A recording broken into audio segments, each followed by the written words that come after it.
The national political reporter for the Washington Post. Casey Hunt is a national political reporter for the Associated Press, and Steve McMahon is a Democratic strategist. Casey Hunt, you're on the trail a lot with these folks. Let me start with Michelle Bachmann coming out swinging.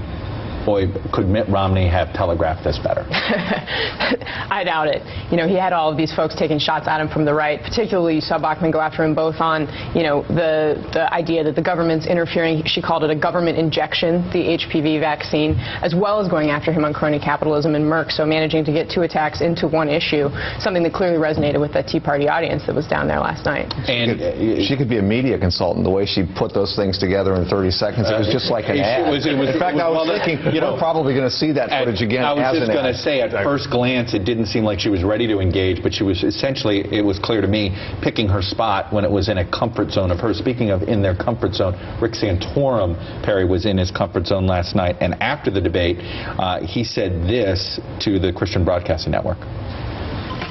Maybe the campaign strategy would be camp in Iowa and talk about HPV and immigration all day long, because I certainly did tonight. Parental rights is huge, and certainly a governor who says that he thinks his policy was right, to basically tell every 11-year-old girl that we expect you to engage in sexual activity, and therefore the government's going to require you to get this vaccine, is the wrong message.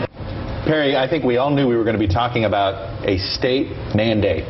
At this point in the primary campaign, we just thought it was going to be about a health care mandate in Massachusetts, not a vaccine mandate in Texas. Big problem for Rick Perry in that Bachmann, Santorum, all the candidates last night really piled on him, while Mitt Romney's biggest opponent in New Hampshire, where he's trying to win, John Huntsman, told a variety of weird jokes, and just in general was not very strong. So Perry has a series of stronger opponents who are going after him in Iowa, while Romney in New Hampshire has Huntsman, who's just not catching on right now. You know, Steve McMahon, you watch this, like you just said, as a media consultant, sometimes first before putting your Democratic hat on. So put your media consultant hat on. Were you surprised at how unprepared Perry seemed to be? He seemed ready on Social Security, and he knew he'd have the crowd with him.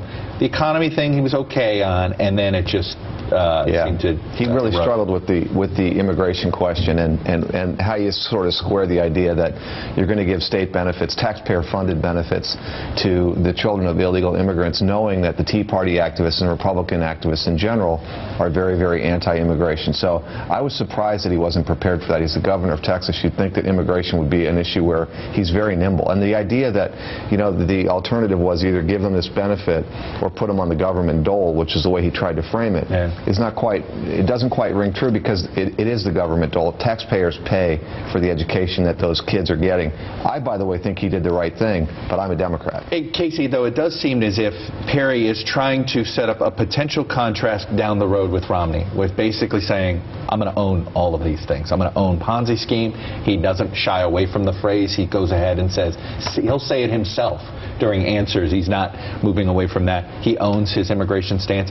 He called the executive order a mistake on the HPV, but he didn't call, it's not a full retreat on him. It seems to me that that's the lesson at least he took away from Mitt Romney 07. Sure. I mean, I think you've seen some recognition that he needs to soften some of the rhetoric. I mean, he did have some extra things to say this time about Social Security, other than it was a Ponzi scheme. But you're right. He's very strongly standing by all of the things that he laid out in his book. And like you said, HPV and also immigration. You know, he's saying just because you have a different last name doesn't mean that we're going to treat you any differently. And that's something that, you know, could potentially resonate with independents down the road. Most importantly for Mitt Romney, another debate where he was in the ring, in the center ring, but it wasn't him. He wasn't the target. Yeah, Rick Perry was overwhelmed with the target, not just from his opponents, but also the moderators really focused on him as well. I mean, Rick Perry, or Wolf Blitzer, the moderator, was really... Let me come back to owning something, though, what you just said. Hillary Clinton might be president right now if she had chosen to reverse her view on Iraq to some extent. So I'm not sure if you want... There's always a time you got to reverse. Your times are reversed, and I'm not sure Rick Perry on immigration, HPV, Social Security, one of these things he may want to consider. He's already backtracking Social Security a little bit right now. I think he's changing that view. The Ponzi scheme is not going to be said again. There's a rule in politics. If you're going to pick if you're going to engage in generational warfare, which is what Social Security is, you want to be with the generation that votes all the time, and that's senior citizens. He's picked the wrong side here. That's a tough one. All right, Casey, Perry, Steve, stick around. We're going to talk about actual elections that are actually taking place today. panel, Perry Bacon, Casey Hunt, and Steve McMahon. Steve, we were just talking during the break. New York 9, special election.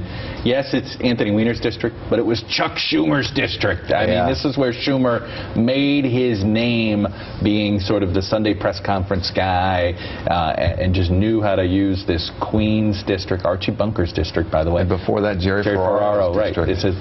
So Democrats have what's going on? Democrats have only held this seat for 88 years. So it's not a big deal. So, I mean, first of all, I'm not giving up on the Democratic candidate. Turnout can make a difference in these things. I was just going to say, we were in this situation in 2005. Ohio 2 was a special Democrat. It was this Republican seat in Cincinnati. Yep. Ultimately, you had a bunch of voters who had never voted Democrat who couldn't do it. Right. And that could happen. This may be, it probably has less to do with partisan politics and Democrats and Republicans than it has to do with Washington. Is it working? Is it not working? Mm-hmm. And who's more representative of fundamental change? And in a district that's been held by Democrats for 88 years, the Republican comes along and says, I haven't been near any of that stuff.